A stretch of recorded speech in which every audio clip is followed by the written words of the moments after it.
All right, welcome back to episode 013 of the Okay podcast. I'm your host, Grant Broggi, joined live in studio from the beautiful upstate of South Carolina, much better than Philadelphia or New Jersey, which we'll talk about later, with PJ, our producer. What's up? Today is Tuesday, March the 26th in the year of our Lord, 2024. So this means 13 straight weeks. I mean, on a 12-week powerlifting program, you go to meet on week 13. So this is quite the run we've had. What's the block height? Today's block height is 836,445. Bitcoin price is $70,398. Not bad. We're still up over 70. That's great. I didn't get to check it while I was in the field. Oof. And I think I checked it Wednesday and it was like 65. And then this morning I checked it and saw it was back at 70. And I was like, oh, right. They're just waiting on another podcast. They're just waiting. That's why they call it Bitcoin. They're just waiting. Yeah. So back at 70. So Bitcoin's going places. We're here to take you to the moon. Exciting stuff. We got a guest joining us this week from Long Island. We'll introduce him later. The guys are going to come on a little bit earlier than normal, just due to time constraints. But yeah, I've been gone. I've been in New Jersey doing some marine training, and so I was just telling Jordy in the pre-show conversation, that was the longest stretch I've gone without lifting weights. It was a week? It was 6 days. Okay, 6 days. Not even a week. I trained Wednesday morning. I flew out Wednesday, and then I got back in the gym today. I could have technically tried to lift yesterday in Philadelphia, but my wife was there. She'd never been before. We'll probably talk about that with the guys. Some places that we checked out in Philadelphia, but I just decided like, hey, today's not the day. So I went in today, and I think one thing that's important for lifters is just to understand expectations after let's call it a setback, something that takes you out of routine. So I generally train 4 to 5 days a week. I'll do 1 to 2 lifts a day. I never really miss. I always kind of have that routine. And so today, I think the Tuesday before, the Monday before when I squatted, I did 405 for 5x5. And here I am, 6 days out of the gym, 7 days since squatting. And I'm like, I'm not going to go in and do 5x5 and kill myself. And so just having the expectations of realizing, okay, it's been cold. It's been raining in Jersey. I've been sleeping on the floor. I've been eating MREs for chow. Yes, I'm no longer carnivore. I have, not slept much. My nutrition's been poor. I need to get back in the gym. And just realizing, hey, I'm not going to go in and expect to have a better day than I had 7-8 days ago, where the conditions were not perfect, but much more ideal.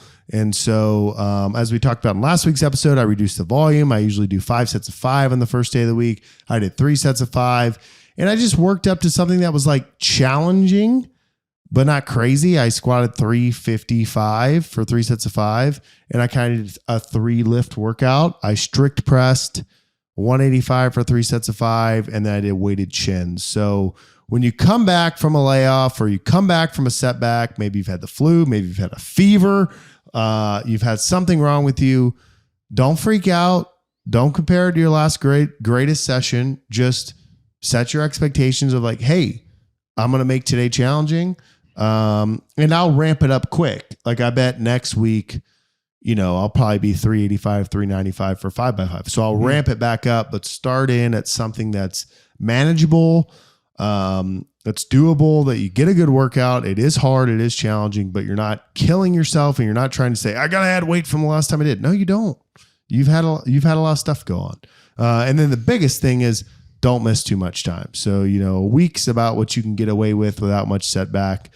After that, things start changing. So I got back in the gym today. I actually ran into you. You were there doing some business, not in the gym, at a place outside the gym. But yeah, and I got to start running again. Oh man, I guess that means I do too. Yeah. I got to start running. So sometime between now and 1 July, I got to run 3 miles for the Marine Corps. So it's... You going to hit 18 minutes? No. Sub 21's usually kind of my fair attainable goal. But I was running really good up through November, usually twice a week.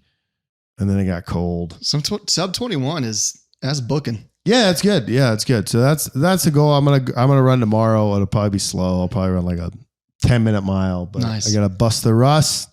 And conditioning always comes back faster than the strength training. So I have a question. Yeah, send it. So when you're doing all this starting strength stuff, when do you do a deload, or do you think deloads just happen? No, I think there's definitely times to do a deload. Do you have a specific reason you're asking this?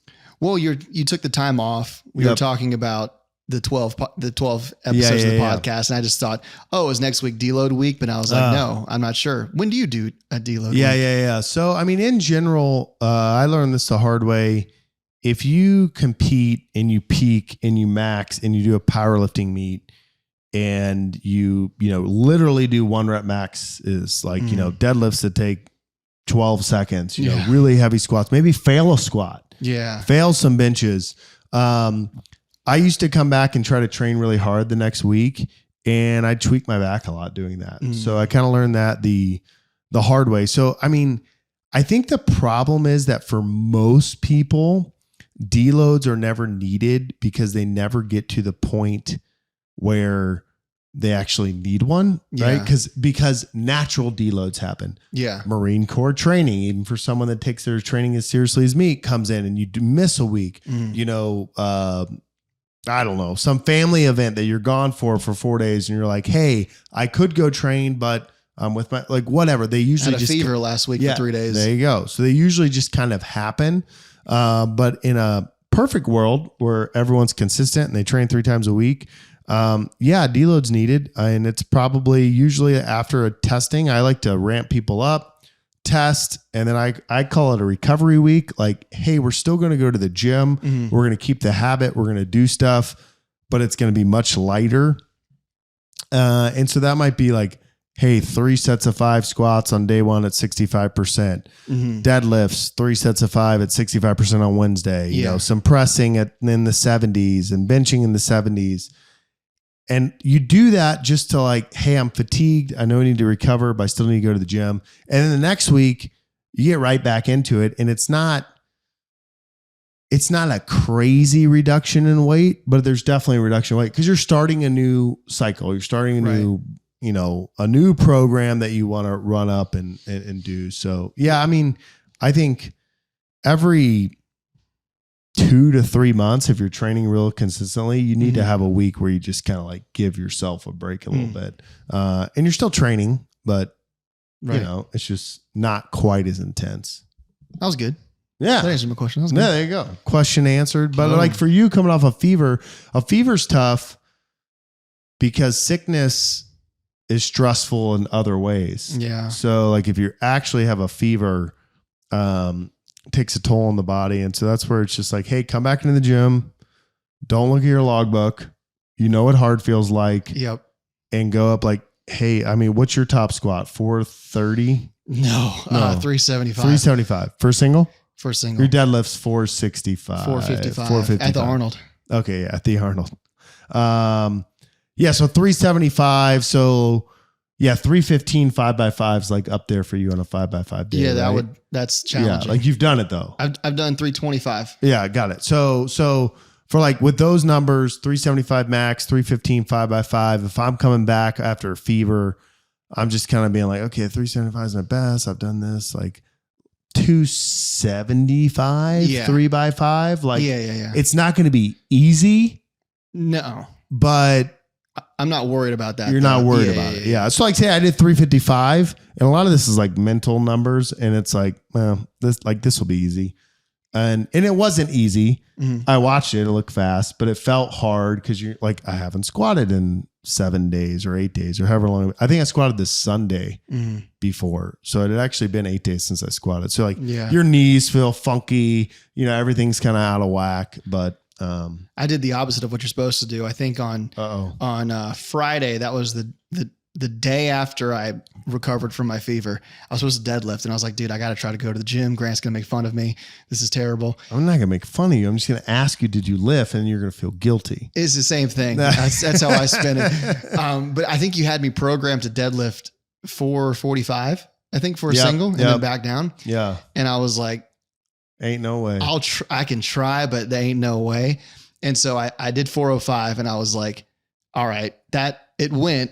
We'll see how it goes though. Let me just do one more warm up before I try that. Yeah. And I did 425, and that was like one of the slowest deadlifts I've ever done. But you got 425? I got 425. Okay. Did you post it and I was just in the field? No, I didn't even post it. I was like, don't look at this. No, no one needs to see this. Man. But I was funny because I looked at my Arnold video of 455. Yeah. And I compared it to my 425, and the 425 was way slower. Yeah. Way slower. But I did think I had a fever for 3 days. I lost like 6-7 pounds. Yeah. Probably a lot of just dehydration, right? I need a lot of milk now. And the day after, I was able to just go pull 425 off the ground. And that's not like records, but I was like, sure. Hey, 3 days of a fever, feeling like great crap. It's always increasing the baseline. Yeah. Right? It's always increasing the bottom number, like the top number. What's my top deadlift? 575. Mm-hmm.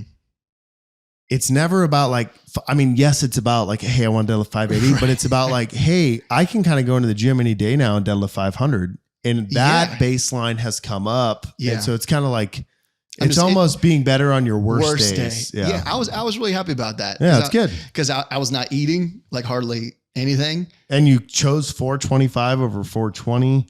For some reason. Because you hate Elon Musk or something? Because I hate Elon, apparently. No, I don't hate Elon, but yeah, I was happy about that, just to be able to pull that off the ground. I was like, all right, cool. This is like as bad as I'm at the bottom. There you go. Of my physical preparedness. And that's 425. I was like, okay, I'll take it. You'll take it. All right, let's get these guys in here. Episode 013 of the Okay. Oh,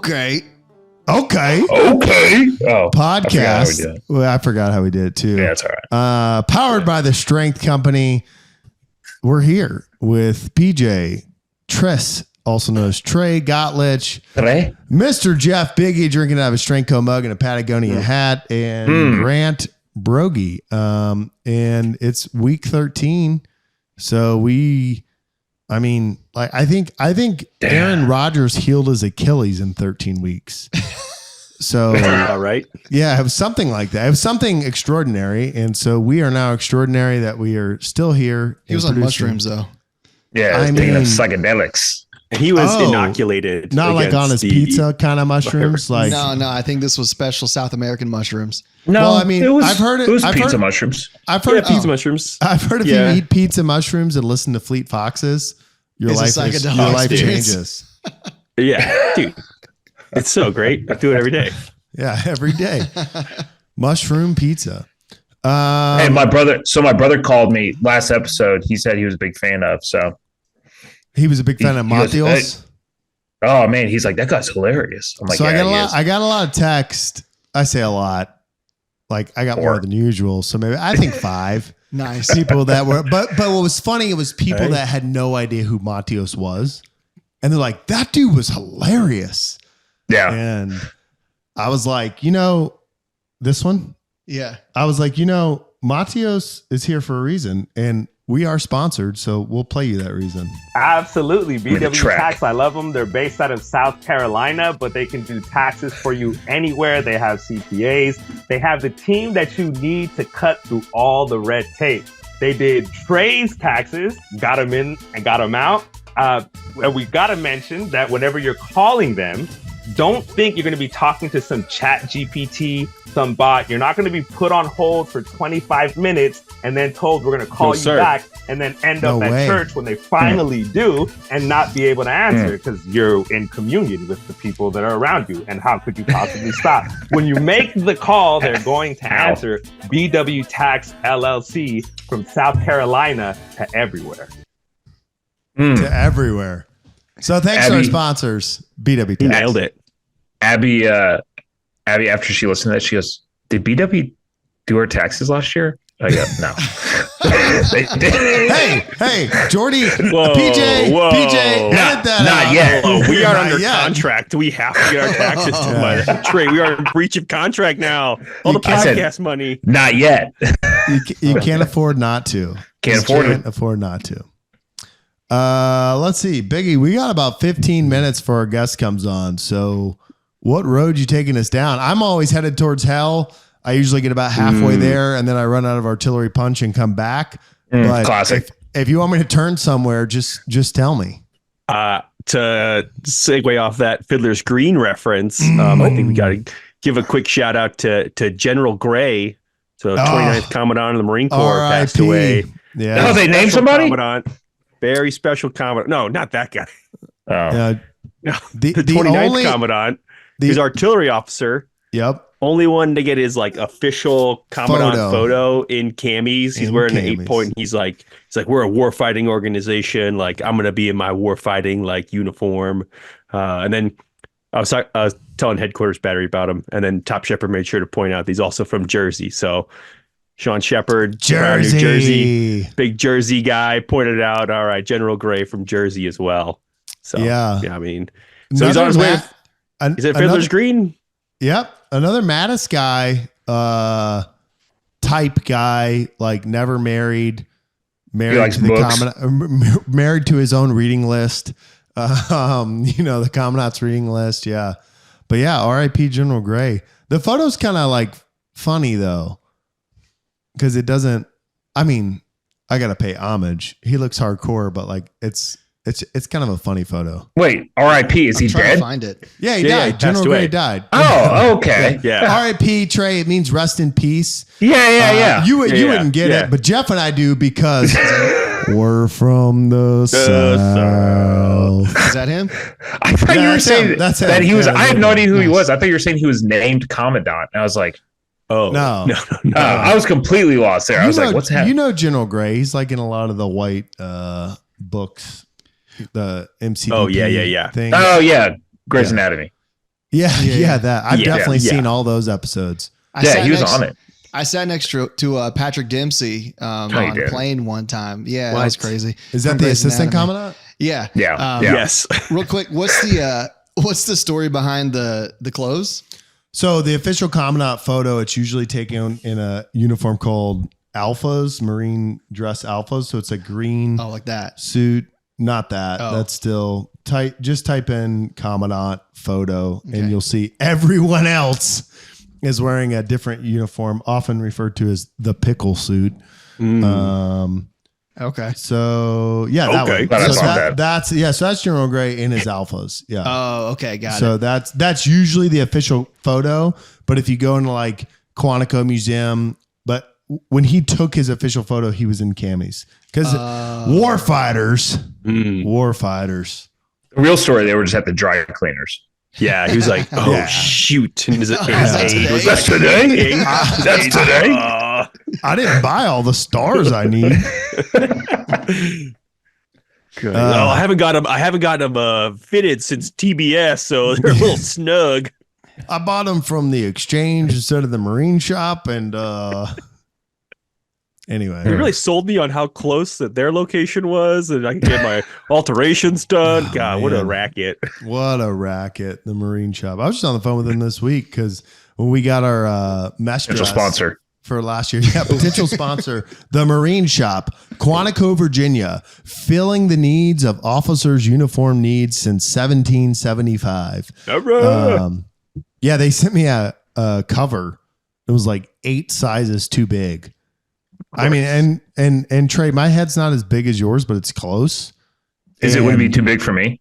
It'd be way too big for you. It was insane. I was like, who would it fit? They're like, what's the biggest size we got? Send it to this major. Yeah. So I just in the reserves. I sent it back and they called me. I sent it back like 2 months ago. They finally called me and told me the replacement's on the way. 7 3/8. That's my Stetson shipped. That's good. Yeah, it's great. I mean, it's summertime. Straw? You're ready to roll. Straw. Yeah, I got my summer hat. Marine shop. Let me see what's a good slogan for the marine shop. Marine shop. Once an officer, always a failure. You're going to pay a lot of money. Pay a lot of money, wear it once. Yeah, that's right. Yeah. Yeah, basically. All right, Jeff, what else we got up on the docket here? Trey, you want to go into your, like, it sounds like you got a special. Oh, dude, yeah. Question? Well, I got Special? Yeah, so it's March Madness, right? So I figured Madness. Women's basketball. I'm here for it. Yeah, so I figured we do a bracket edition of lifting questions. Okay. So I know we're on a time crunch. So we're already in the Elite Eight. I picked out 8 questions. They're going to go against each other. So let's do this. I'm going to have Grant and PJ guess. I'm going to have Jeff and PJ guess what Grant's going to pick. Ooh, and then we'll see. So y'all are filling out your bracket. All right. So and this is so like so you'll 2 questions and then Grant's gonna pick like which one we so it's like the topic is so it's a bracket is like what do you as like a coach, what do you hear or see the most often? Got it. Okay. So I think once we start, lifting thing. And once we start, we'll figure it out. So so the first round. All right, so here's the first game. We have, do you see butt wink on squat, or do you see a rounded back on deadlift more often? PJ. I'm going rounded back. Rounded back? We'll go butt wink. Okay. I like picking the opposite, Biggie, but it's definitely rounded back on the deadlift. Okay. Yeah. Definitely. That's what I'd say. That's the first winner. Okay, so then we have next game. We have giving up on a rep too soon and going against not squatting to depth. I'm going squatting to depth. Yeah, definitely squat to depth. Like people that are coming into like my facility. Like gaining coaching or the general public? No, I say the people that you're as a coach. Like, what do you see more often? So I think Jeff and Jordy are correct in squatting high, but if you just yell at them, they go down. You have to yell. Yeah. You can't tell them. You have to yell. But I think giving up too soon is a harder thing to teach, and I think I see that more often. So like if someone squats the first rep high, I go deeper, and they're like, "Crap, I gotta." I had not squatting to depth as like a 1 seed. That's an upset right there. Okay, I'm not trying to go against everybody. It's all right. Okay, so you have hang on. Jeff has thoughts. I think like if is it like first, second week? I think the squatting to depth, but then once they actually start putting weight on, like they don't know what heavy is. And so as a coach, seeing people in the gym, the squatting depth is definitely a prevalent problem, but it's so fixable that it's fixed. And the giving up though, like you can scream at someone and they'll just rack it after rep 3 when they're supposed to do 5 squats. They'll just give up. Yeah. I think that's more prevalent. Yeah, okay. Like, I was gonna die, and you'll be like, it was moving as fast on all the reps. Totally fine. Yeah. Sure. All right, let's go to the next game. All right. Next game. We have someone not having any hip drive on the squat, and it's going against should I deload? Okay. Let's let the Jeff, guys you can go first.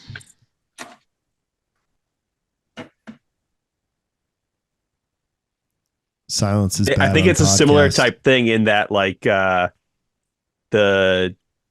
you can coach the hip drive quicker, but like everyone thinks they need a deload week. Like once it starts like getting a little bit difficult, they're like, oh, I need to deload. I don't want to overtrain. I don't want to overtrain.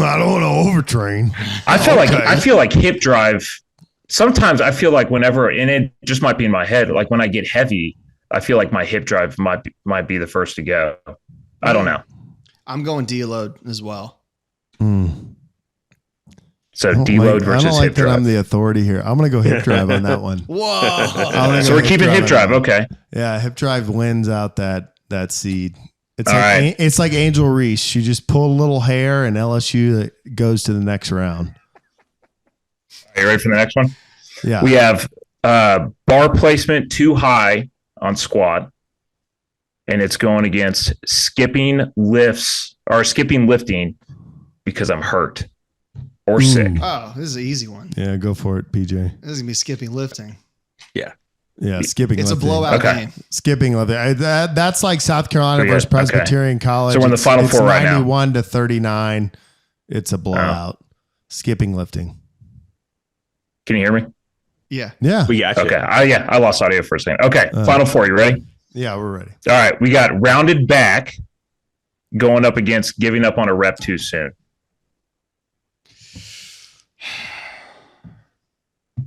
I'm still gonna go giving up on a rep.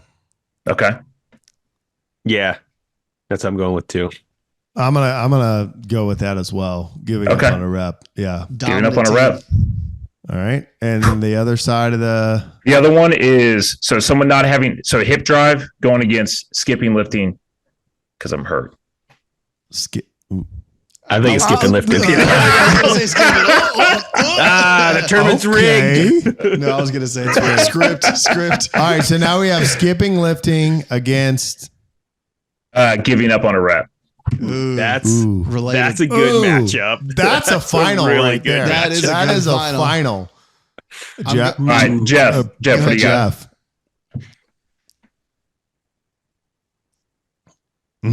God, that's a good one. I'm going to say I'm going giving up on a rep. Yeah. Okay. I was gonna go the same thing because you can just tell someone to come to the gym when their back is a little sore. They still won't come, but I'm also going giving up on a rep. So that's what the most common out of all the ones you see. You think that's a good one to win? Yeah. So then how would you coach? Let's say against that. Let's say Abby's doing something heavy. So the toughest thing about that one and why I think it's a good winner is that giving up on a rep, like, yes, it's coached, but it's literally an intangible, which is a word Marines love to say, like, oh, it's an intangible. You can't teach that. But the person has to actually believe I'm supposed to lift. It's supposed to be hard and I'm supposed to be in a lot of discomfort. And that is not what the populace of the world thinks. They think everything should feel good. But yeah, I would say giving up on a rep, just like, no, keep pulling. It's still moving. My mom deadlifted 235 for 2 yesterday.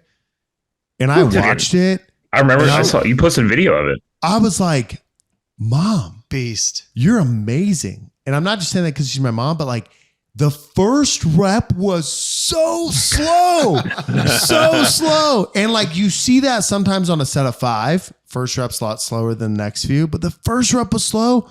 And then she like went down and her program said 235 by 2. And they were all PR weights. Her previous PR was 230. And she did the second one. And like, I don't know where I didn't teach her that.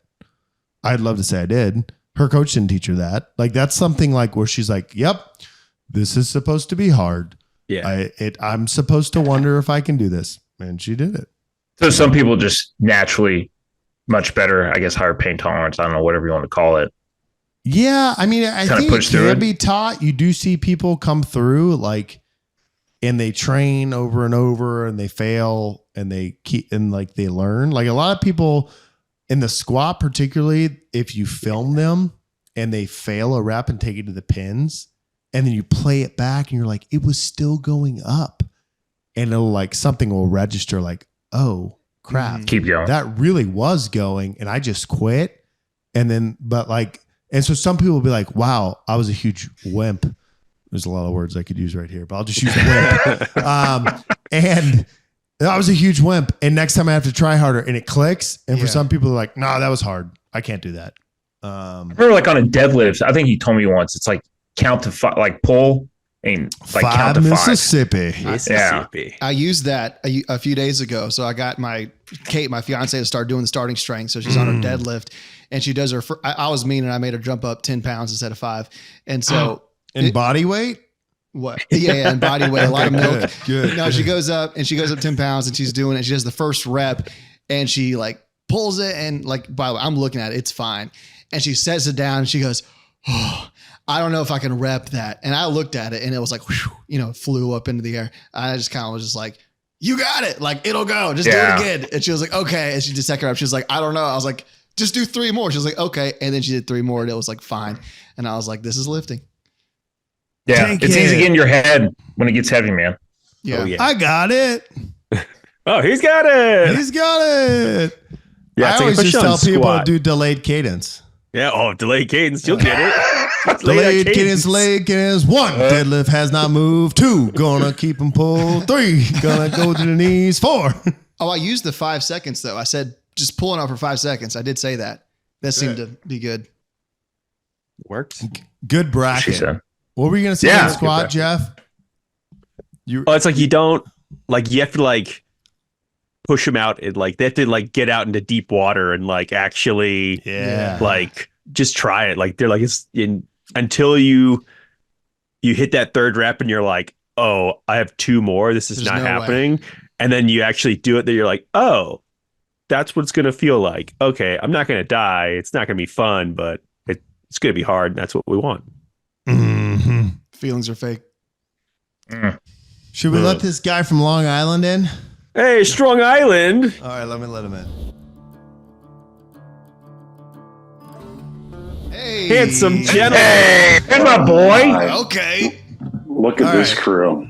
Baby boy. Surprise guest.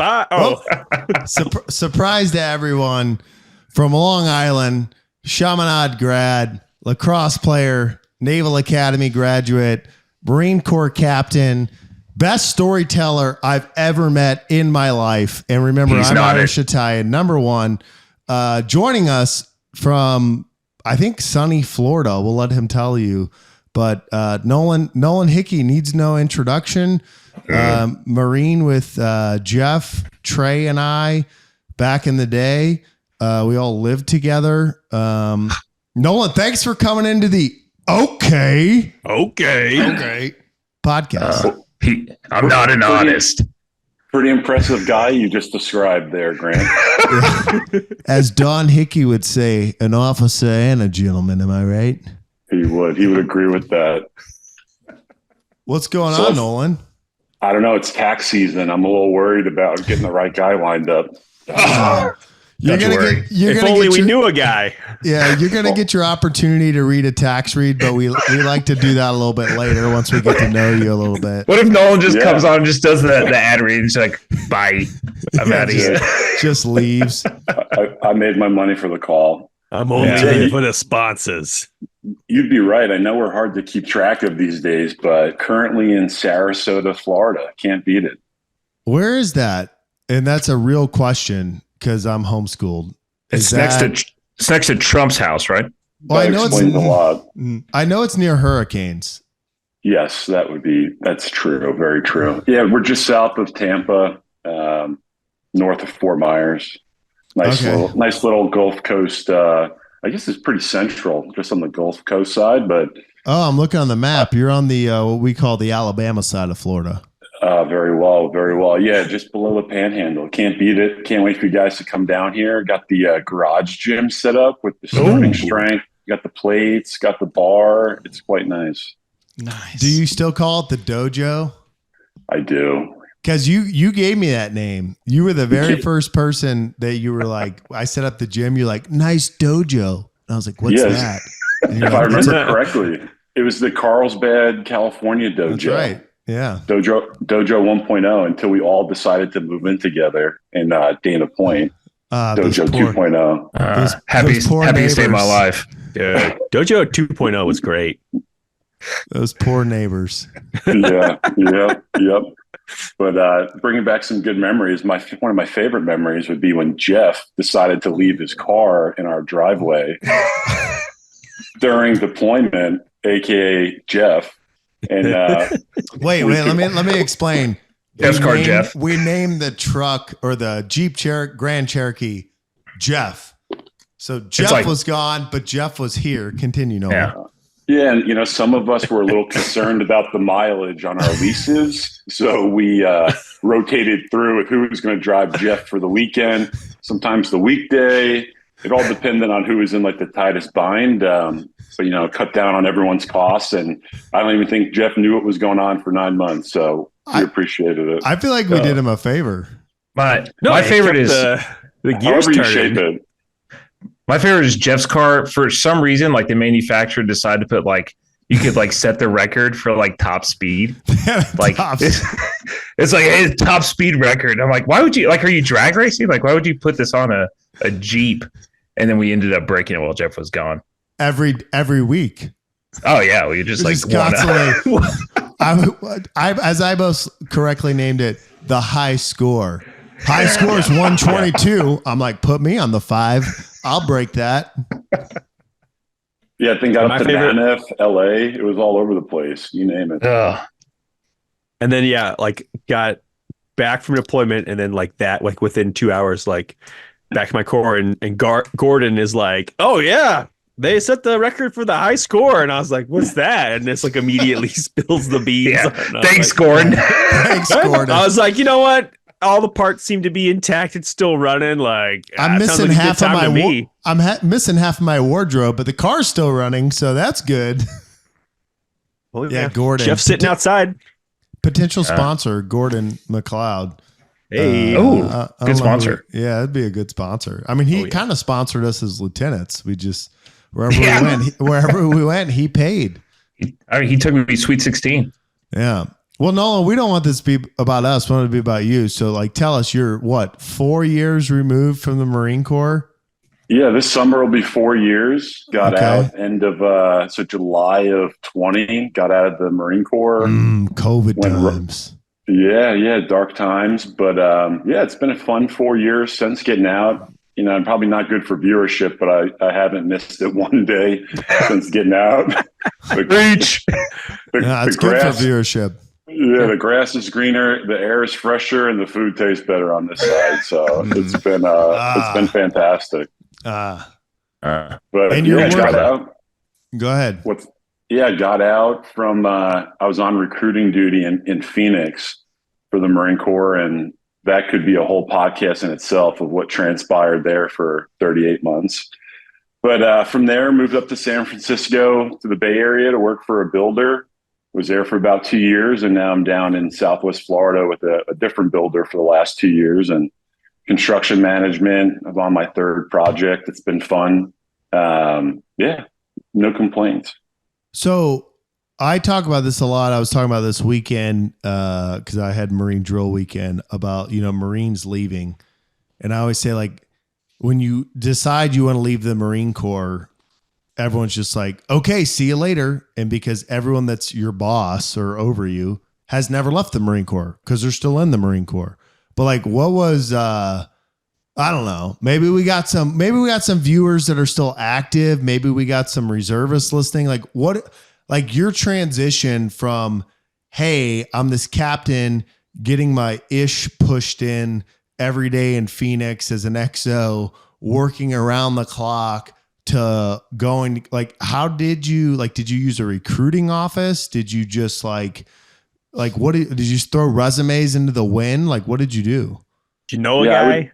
I kind of had a blessing and a curse. I didn't want to go on recruiting duty. Typical Catholic. And yeah, very true. Catholic roots.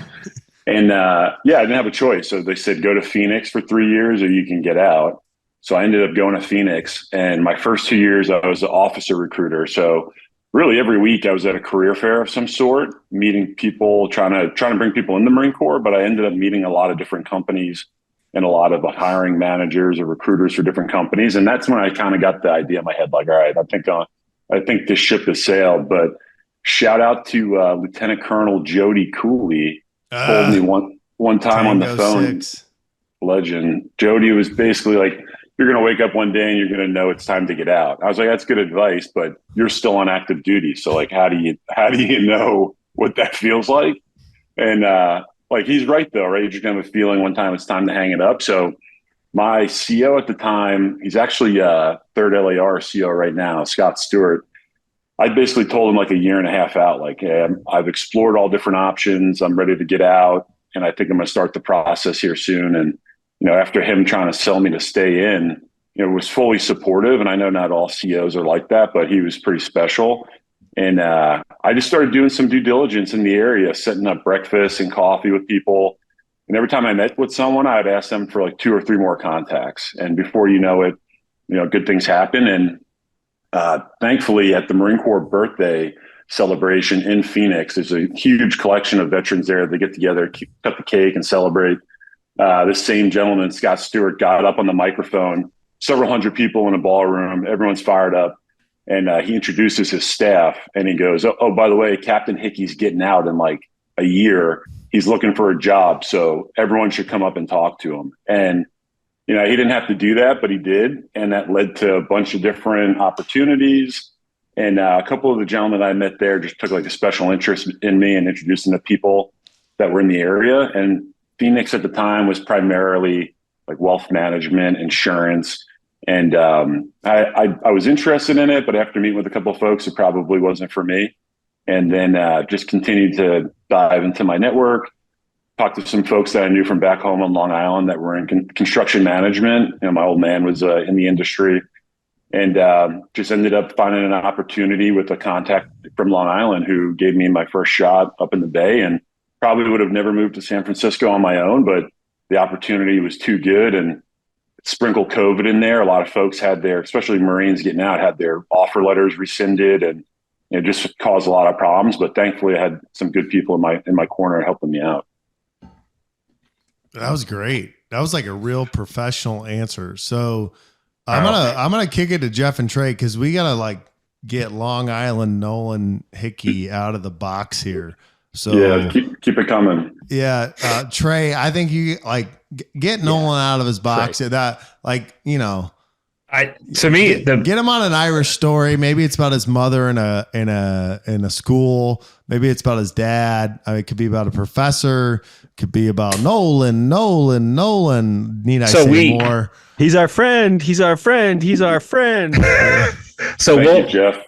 So what I usually do is I end up telling like a story. I'll be like in a random group, and I'll tell a story that Nolan told me. And I'm like, yeah, so I have this buddy, and he like had this teacher, and I'll like start telling it. And then like halfway through, I'll just call Nolan randomly, and Nolan knows nobody like who I'm talking to. And I go, hey, Nolan, tell that story about Mr. Hawk. And then I'll just like pick a Mr. Hawk story, and Nolan, like without skipping a beat, will just like hop in, just like telling these strangers a story. My favorite is you got to tell a Mr. Hawk story and set up who Mr. Hawk was.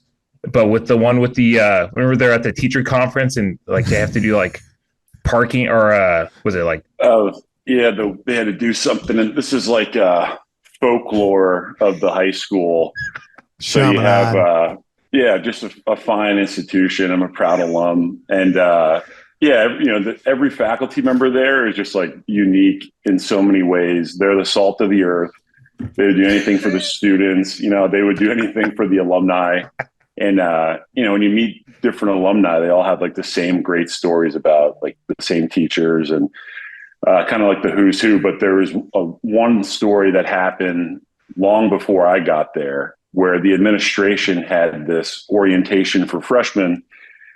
And for the longest time, it used to be volunteer. And if you went to it, you made a little extra cash, it cut into your summer, but it was a good incentive to come. So for whatever reason, someone in the administration made a decision to say that this year, the upcoming summer, it's no longer volunteer, right? You had to come and do it for all teachers, no ifs, ands, or buts. That's just like the way it was going to be. So this one professor gets up there, and he had this personality for just kind of saying whatever he thought to students, to whoever it may be, and everyone loved the guy. So the administration, Mr. Hawk, he's long retired, absolute gentleman, lived like 100 yards away from the front door of the high school, would walk every day, and so as the story goes. After the administrator is done breaking the hearts of everyone, telling them, hey, you got to come in like a week or two early for orientation, he ends up saying, he stands up, raises his hand, and he goes, are we going to be compensated for this? And the administrator goes, no one's being compensated for it. And he raises his hand again, and they say, yep.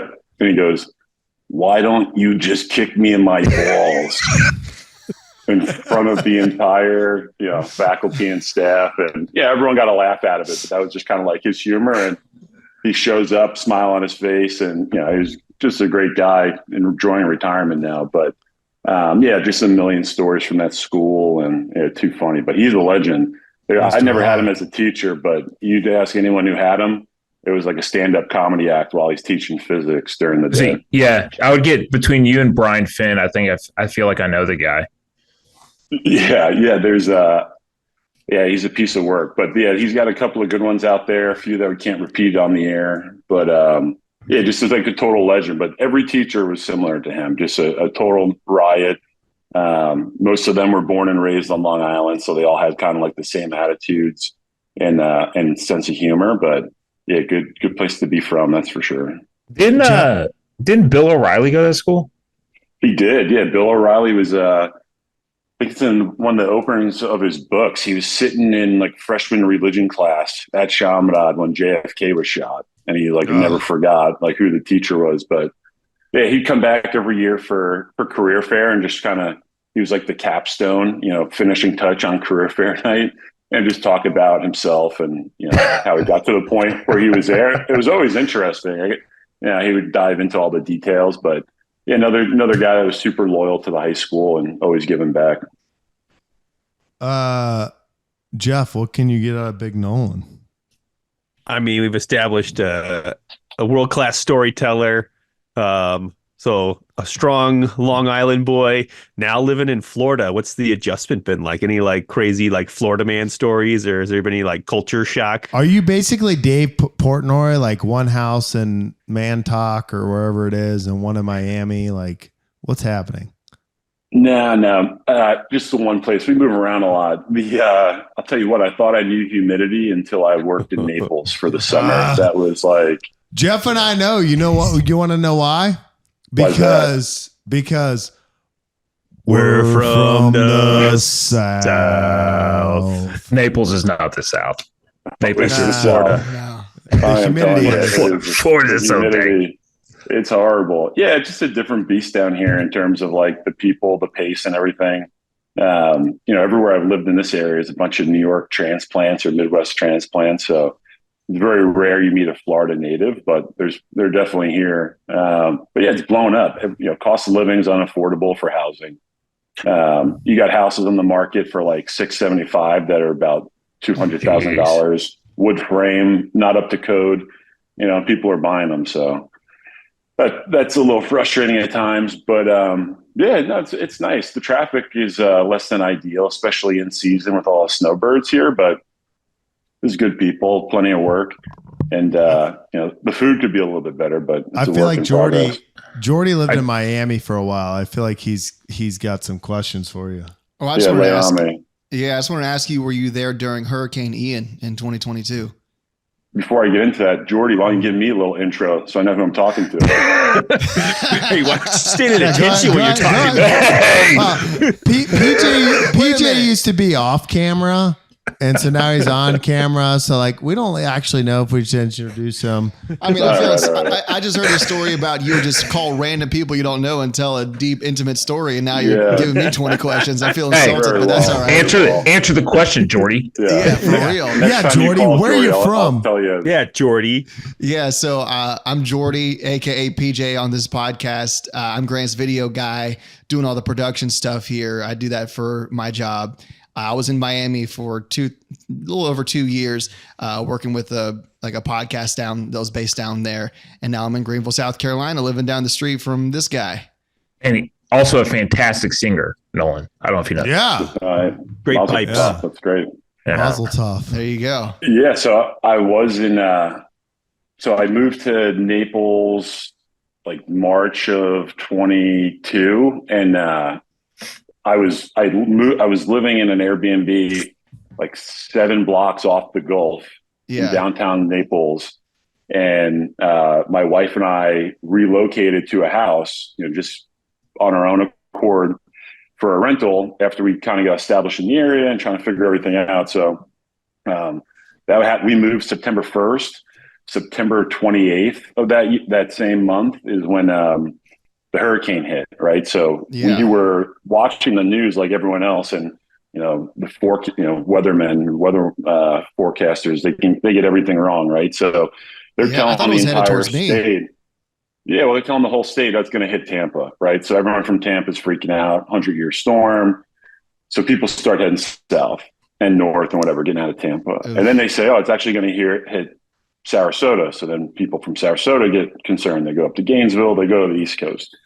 So we're sitting in Naples thinking, hey, we're great. It's going north. We'll hang tight. What could go wrong? And so fast forward, like the morning of, we're not in the evacuation zone, but we were like the next one, and we're new to Florida. So we're thinking, we'll be all right. We're in a 2-year-old home. It's up to code. So fast forward, I think it was like 9 a.m., 10 a.m. Governor DeSantis gets on, and he's like, all right. Was he wearing his high heels? His high heels. It was those killer boots. I don't know if he was. He was holding court from Tallahassee with his whole team. Jeff's cats arrived. Nolan, we always pause every story when Jeff's cat arrives. Not a cat guy. It happens once per show. There we go. Zoe. Hi. There we go. Okay, good. All right, Nolan, continue. Nolan's allergic from there. Yeah, just from here, I'm like breaking out. Sorry. So so the governor gets on and basically tells everyone, hey, if you haven't left yet, like party's over, you got to hunker down. And that's when I was like, all right, we might have made like a terrible mistake, because the cone is now like, like my blue dot is like blinking and touching the cone. And it's like, all right, we're in the evac, but we may like have a rough go here. You're in the worst possible spot. Yeah. I mean, it came right through where all my coworkers live, the subcontractors we work with, like everyone I rubbed elbows with, like had a horror story. Wait, so did you leave? No, we shouldn't. We should have, though. It was like totally irresponsible. When you think about like the going down with the ship, am I right? Retreat hell. I just got here. If you think about like every risk management sheet we filled out, like I basically just obliterated 12 years of federal risk management with like that one decision. And anyway, not a good idea. Don't recommend it. So we hunkered down, and then like before the storm really hit, the tornado warning started. So my wife and I were in the closet just like watching. That's when we started watching The Crown and didn't stop until completion. As one does.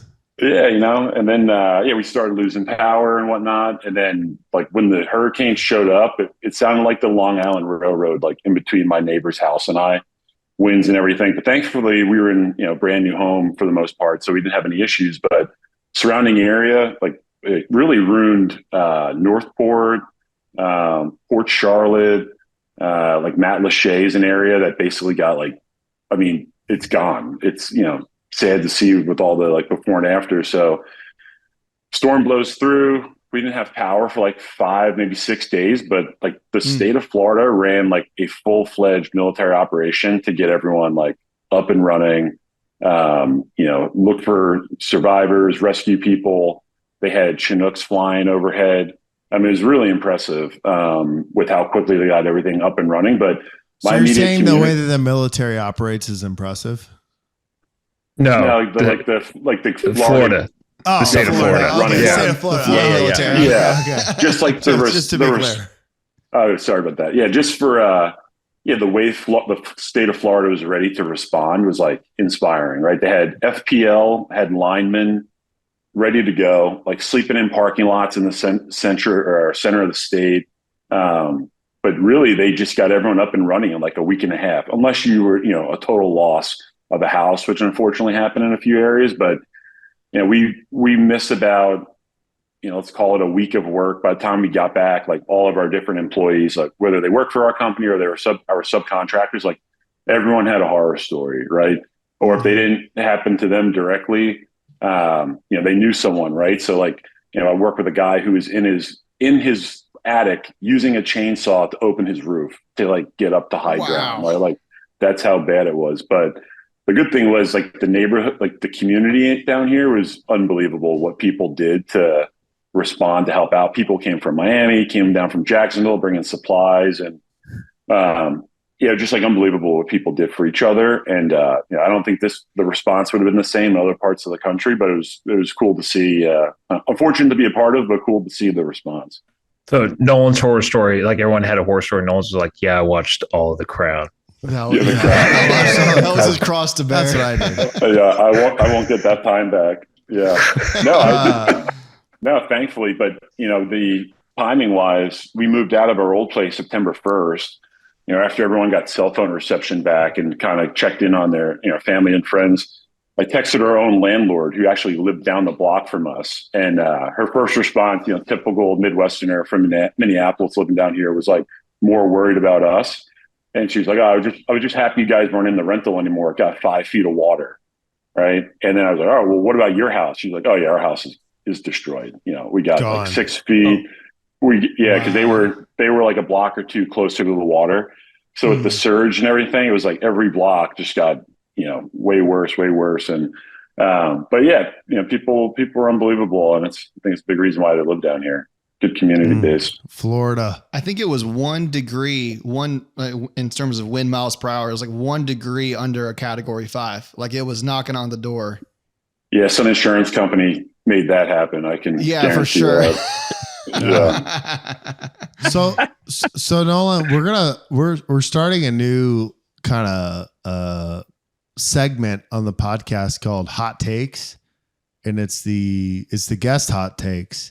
And so we're going to round robin. No one knows about this except for me, so I'll start it. But I'm just going to say one word. It might be a city. It might be a sports team.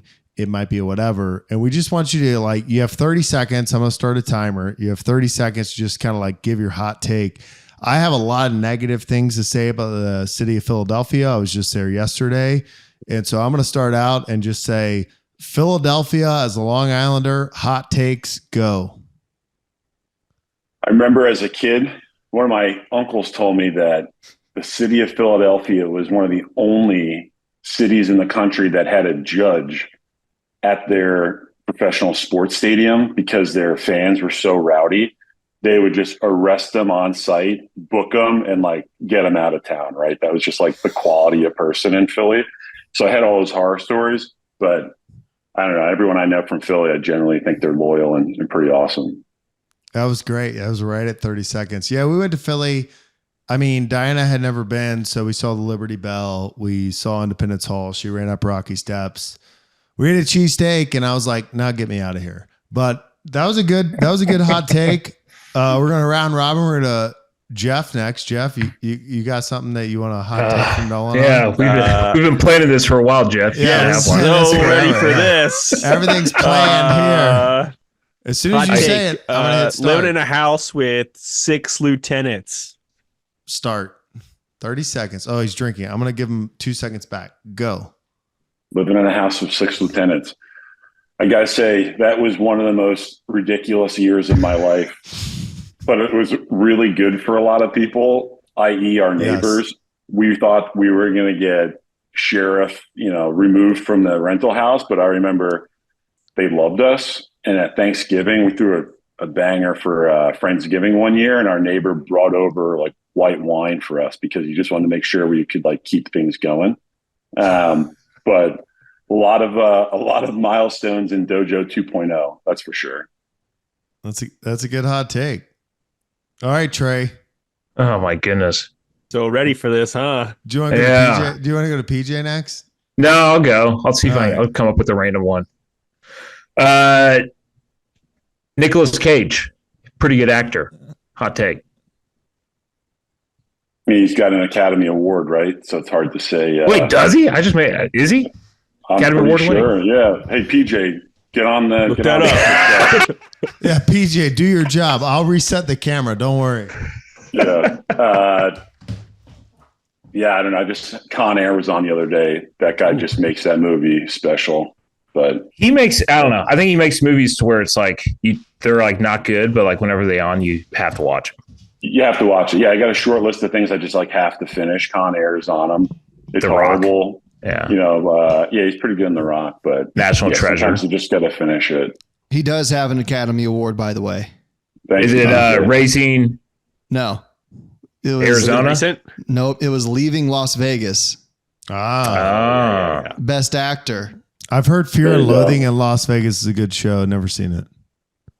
Wow. Yeah, the book's better. Don't worry about the movie. Oh, big book guy. Dominance reading list over here. The other hot take should just be Grant knows. Yeah. Culture. All right, PJ, hit Nolan. The guy you don't even know. He doesn't even know you. Yeah. The only thing I think I can ask is hot takes on Florida. The whole state? Just being in Florida, being a Florida man. I was a Florida man, so I want to hear your hot take. It's nice. I don't think it's forever, but it's like great right now. That was hot. You just breathe at me? You just moved to Greenville. That was very hot. Oh. No, it's good. I've been all over the state with the exception of like Tallahassee, maybe like one other big city, but yeah, I mean, everything's a little different. Jacksonville's cool. Tampa's great, but I think Sarasota is the second best. St. Petersburg is pretty awesome. It's gotten like all redevelopment, great food. You got sports teams up there. It's a nice layout, but yeah, I'm a huge fan, especially the Gulf Coast. That's pretty good. Okay, round 2, women's college basketball. I know you are a huge South Carolina fan. That's about all I know. Mean, that's the only thing they're good at. As of 3 weeks ago, yeah. But I'm here. Maybe 4. Maybe 4 weeks. Yeah, that's about all I know.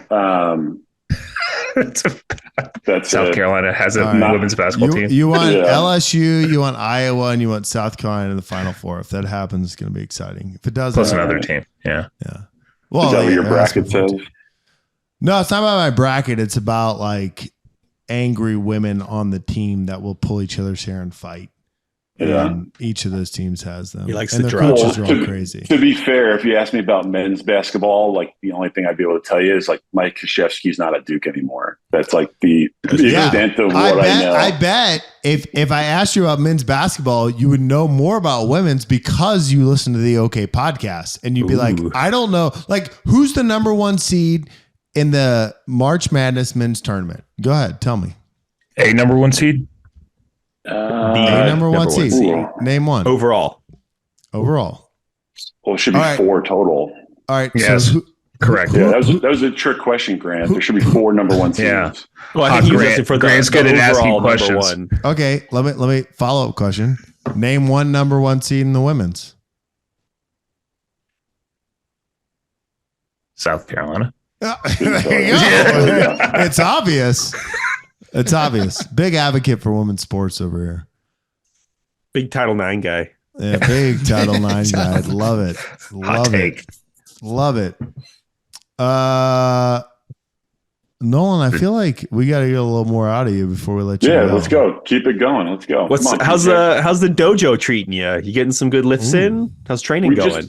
We just moved in like a week and a half ago, so it's still work in progress, but all my plates are starting strength. Woo, strength I've got strength go. Sorry, I'm working on it. I've got good rack.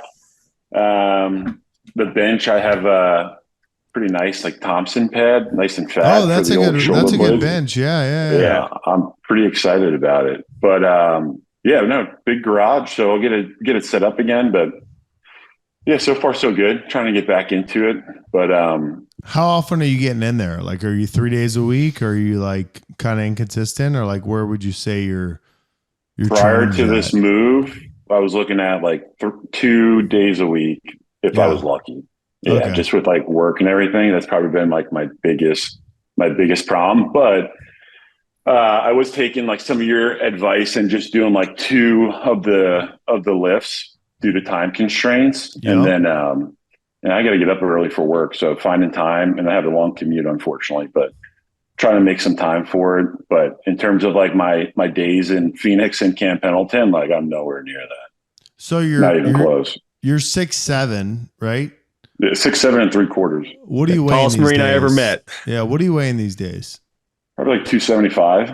Okay. So you're solid. Yeah. I was like I think it was like my EAS. I was probably like 250. Okay. So, yeah. But yeah, it's a lot. What do you feel good at it? At 6'7", what do you feel like fighting weight? Like, what do you feel like, hey, I'm working out, I look decent. Like is 275 the weight, or do you feel good at 260? Because I always felt like the Marine Corps wanted me at like 205, but I didn't feel good at 205. At like 215, I feel solid. Yeah, you're getting me going now because I remember at TBS. Idea.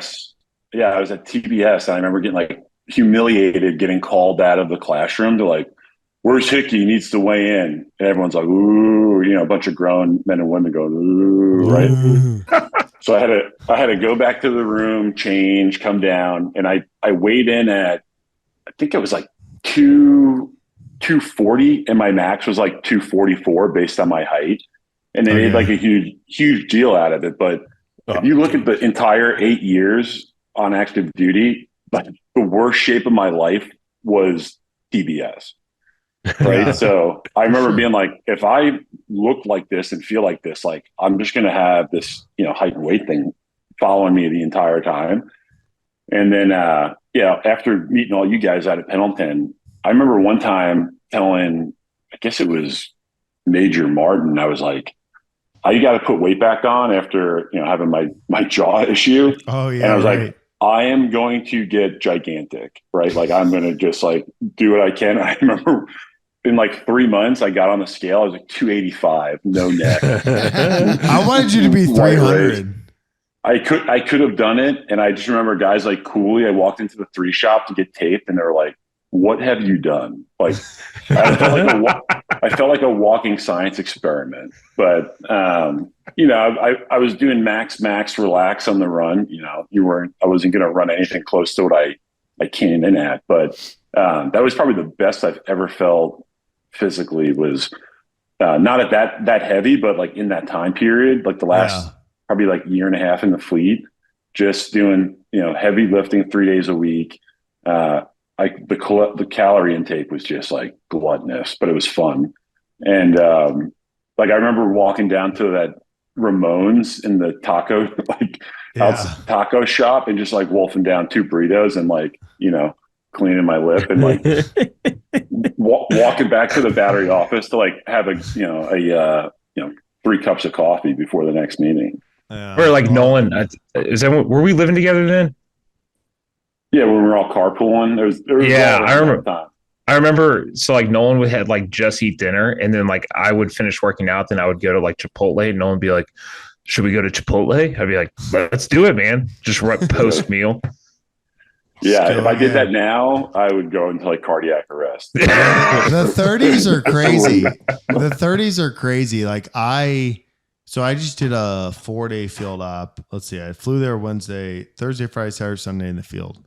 So I ate MREs for 4 days. And this is like coming off a carnivore diet. And I was wrecked coming out. Like gas, felt like crap. And I was like, wow. Like I used to go to the field and eat MREs and like think nothing. And now I'm like, this is the worst thing ever. I remember we came back from like 3 weeks in 29 Palms for training. And I was like terrified, like, oh, we just got, we PR'd a couple of weeks before the field op, felt great. I remember we came back and you're like, just keep going and see how you feel. And I like 315, 5x3. No, I was like, oh, I feel like $1 million. Like for me to get back to that at this, time of my life. Oh my gosh. Like, so what's your lifting at now? Like, what's your squat? Like, I assume you have squats coming up this week. Like, what are you going to put on the bar? I won't go above 225 for anything anymore. Just because you're worried about. Yeah. I had like sciatica, just like being tall, being like I sit a lot for work right now. It's probably the most I've ever sat like in my life. It's the worst. And it's horrible. It's absolutely horrible. So I haven't really gone over that because I just feel good doing it. I don't want to. I'm more worried about like mobility and everything. But yeah, as far as bench, like 225, easy. For squat, I won't go over 225, but I've been hovering around like 165, 180 just to get the mobility in. And then for deadlift, I've been like staying well below 185 just to like get it in. And then, cardio maybe, but my days of like actively getting into the bar and like logging everything. I have a logbook, but if you were to read, if anyone, I wouldn't put it this way. I wouldn't let anyone on this podcast read my logbook. That's how bad it is. There would be no judgment. It's impressive watching a 6'7" dude squat 315, man. Actually, just getting down below parallel. Dude, it was like, geez, Louise. That's a lot of traveling. Bars moving. It was rough. Yeah, I just feel like it was a struggle. It got to the point where just like an absolute struggle, but I don't know, maybe I'll get back into it, try to get up to like three plates. I'd say just smaller incremental additions, man, with those change plates. Only if we knew someone who sold some good change plates. Only you knew someone. Yeah. If you guys know, we'll find someone. We'll find them. You gotta get that deadlift back up at least body weight for sets of 5. That would be no, I can. I just need to make time for it. That's everyone's excuse, but it is what it is. 2 days a week, 60 minutes. You're there. Yeah, you had a program where you were doing like it's a lifted day, right? Essentially. Yeah, it's pretty much what I've been doing. I'm a little off now because I was in the field, and so I did 3 lifts today for the first time in a long time. But yeah, generally I do 3 lifts. I do 1 lift a day. So I'll go in and I'll squat on Monday, and I usually have time for 5x5. But if you didn't, you could do 3x5. So it could be anywhere from a 30 to 45 minute workout, and boom, you're out the door. The next day I'll come in and bench. The next day I'll come in and deadlift. I'll take the next day off. That's a great day to do cardio. And like, I think people overthink cardio. Like, hey, just go run a mile. Like literally just run 1 mile. Doesn't matter what time it takes. Then the following day, come back and I'll press. And the following day, which would be like Friday or Saturday, squat kind of like heavier. So if I did 5x5 on Monday or 3x5, like something heavy. That's what I generally run. You don't make a bunch of progress on it. Like you don't necessarily like get way stronger, but you don't lose anything. So yeah, 1 lift a day is, especially Nolan, and I know you have a long commute, but especially if you have your home gym. So like for me, my biggest complaint is I got to drive 8 minutes, which isn't far, but it's a thing. I got to get in my car, I got to drive 8 minutes. I go inside, I put my shoes on. Whereas like if it's in your garage, it's actually way easier to just be like, hey, I'm home. Okay, I could just go inside and start eating dinner. Let me just work out for 40 minutes. So yeah, I'm a big fan of 1 lift a day if you're busy. No, it's good. That's real good. Yeah, and what you said about cardio too, like it's super flat here, so we just try to get like a walk in every night before bed if we're lucky, or walk after dinner. But I remember you were the one who got me into like running trails or like walking trails pretty actively. Like, and that's huge, right? That makes all the difference on like your recovery, just getting outside, because being this height and this weight, running on pavement on a regular basis is like the recipe for disaster. So Nolan, I got like one more thing that I really want you to talk about, but we got to break out your mother's accent before I get you there. So is there like a story you could tell us about your mom, something she's upset about, just to get the accent going? And then I'll ask kind of the final question for you. Yeah. So like maybe it's something about school, there's a lot of options. Yeah. She's like thriving in retirement right now, as she should, after a career. And so she was a teacher she's born and raised Long Island, daughter of a New York City cop and former postal service worker. And she's the youngest of 5. So the stories are just incredible from like growing up back then. But so she got into teaching after having 3 kids, was full-time mom, and dinner on the table every night. We didn't really eat out because of she was talking about like preservatives and things before it was like cool to talk about like dyes in food, right? We'd be going to Trader Joe's on all this stuff. She's talking about all this stuff that's now like people can't shut up about. So she was ahead of the curve, but she went back to teaching. And she was just, her stories are incredible. But one of my favorite is one time I'm home from college and I'm the youngest, right? So, after me, there's no more kids in the house. So I'll clean up the language a little bit, but I'm in the laundry room finishing up my laundry, and I see all these kids' clothes like in a bag, and I'm looking at them, and my mom comes in and she's, do you have everything you need? Blah blah. I'm going, what's with the kids' clothes? And she's like, oh yeah,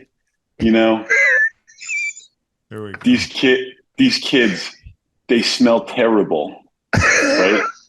So I'm like, okay, like I'm trying to pin this all together. Like, what kids are we talking about? Like, why are these clothes here? And I end up finding out that she had kids bringing laundry to school so that she could bring it home and do it, like her students. And it's just like the type of person she is. What a lady! Yeah. Oh yeah, absolute rock star. She she won Teacher of the Year once. Like, everyone in the district loved her. And when she retired, she was always planning on retiring in the summer of 20, like to the point where she would be like at an event and someone would say, oh, how's it go?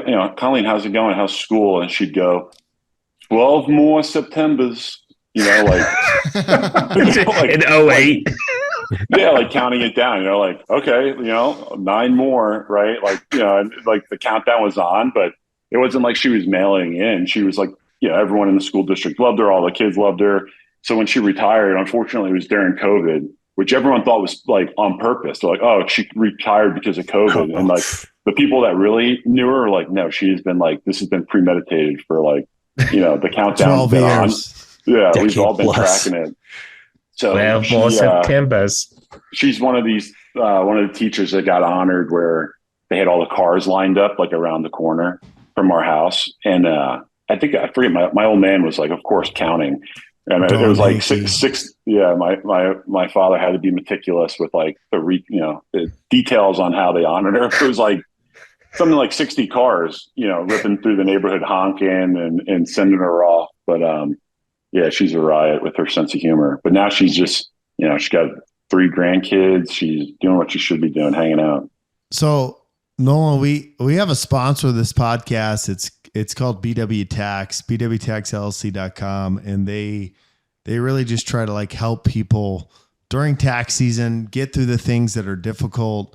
There's a lot of loopholes with the government and, hey, I got a kid coming. I'm married. I have a dependent. Like, how do I file my taxes? Maybe I own an LLC, and it doesn't really matter where you live. You could live anywhere and you could use BW Tax. And so we were just wondering if maybe you could kind of tell the people about BW Tax, but in your mother's accent, and just like, hey, this is what BW Tax can provide. And, yeah, if you wouldn't mind doing that for us, we'd love that. Where are my notes? I just gave them to you. You now have those them. are the notes. Yeah. The important thing to remember is bwtaxllc.com. And then everything you think about taxes, they can fix. So just in your mother's accent, give that and then with the website and we'll be good. bwttax.com. No, bwtaxllc.com. Bravo Whiskey. bwtaxllc.com. There you go. Good. You're ready. Nailed it. Let's go. All right, boys. Listen up. Preach. Tax season's coming up. You got to get out there. You got to get organized. bwtaxllc.com. One-stop shopping. Total Long Island ad. I love it. Listen up. I love it. Listen up, boys. You could probably sweet talk her into getting a recording. I don't know how it would play in the South. I think people would get so we'll play a little recording so you get an idea. You ready? That's what I love. What I've always loved about BW Tax is you could be someone like me. I have a W-2 job still. Got to support the wife, the kids. There you go. Kids, there's child tax credits. It's the government has really created a wild maze that is income tax and loopholes and all that, and that's what the folks at BW Tax, that's their bread and butter. I mean, that's what they're known for and what they've come to be so excellent at, and that's why you could talk to them remotely, even if you're from some place in the sticks like Western Northeast South Dakota, you can still talk to a warm body at BW Tax. It's not a bot. It's not a chat GPT service. It's real people there providing a real service. And that's what I love about them at bwtax.com. bwtaxllc.com. Yeah, that's what it was. That's what I like about them. Yeah, I mean, you kind of hit on a topic that a lot of family and friends have all been on board with, is that my mother needs her own podcast. She doesn't know she's funny and hilarious and awesome, and she doesn't think anyone would want to listen to her. But I think viewership would be through the roof. Would she be a guest on ours? This one? Yeah, just put her on this one. Yeah, she could have my spot. We'd have to do a dry run, but it's possible. It's really possible. I'll tell you what. We have editing software. That's what PJ's here for. If you get my father to start squatting and deadlifting, I'll see what I can do. All right, Don Hickey. My challenge to you, the Don. And I still want 5 W's from PJ at some point. It doesn't have to be live, but yeah. I don't know what that means, but yeah, that's. Well, you're gonna find out. I'll put it in the show notes. It triggered a CCIR. Yeah, Trey. Jeff's got to go. We all got to go. Trey's really good at this. Trey, why don't you sign us off? Tell us where the people can find us. Tell them where they can find Nolan Hickey. Give him in the Florida? whole deal. Well, I think he's on Instagram, like in Hickey 6969 or something like that. Is that kidding? Is that what it is? I have no idea. It's not. I was about to say, I don't think. 42069. Yeah, definitely not that. Yeah. But yeah, just give us a good sign off. Sign us off. All Yeah. right, boys. Let's do this. 013. 013. Thank you. Yeah. You've been listening to Okay. the OK Podcast. Wait, Nolan, can you give us a good okay? Okay. Yeah, that's pretty good. I've heard I'll worse. work on it. Yeah, I've heard worse. All right, everybody. Hey, I want to thank you for listening to the Okay. There it is. This has been episode 013. I would like to thank our sponsors, BW Tax season coming up. Reach out to them if you got any questions. April 15th, 17th, we still don't know. That's the question. Anybody? No. Can always get extended. Yeah, just always extend it. They know how to do that. If you have any social media, MySpace, HoffSpace, not Facebook. We're still not on Facebook. We're not on Facebook. Instagram, Never. X, whatever it might be, please reach out. Find us there. The best way to find us, though, is www.theokpodcast.com. I'd like to thank our guest, Big Nolan, coming on. You can find him on Instagram, maybe, at Come on, Nolan Hickey. Gus Polinsky. Gus Polinsky. That's right. Gus underscore Polinsky. That's it. Yeah. I knew it wasn't Nolan. I was like, Best movie cameo of all time, Gus Polinsky. Gus And Polinsky. find Big Nolan on Instagram at Gus underscore Polinsky. Yeah. Hey, That- thank everybody for listeing. That wraps Go up ahead, the Ray. show. www.theokpodcast.com. Biggie JP on IG. 3 Gottlich on X for Trey. Jordy __ long on X. Follow me at Grant SSC on X. And thanks for tuning in. Episode 013. We'll see you next week.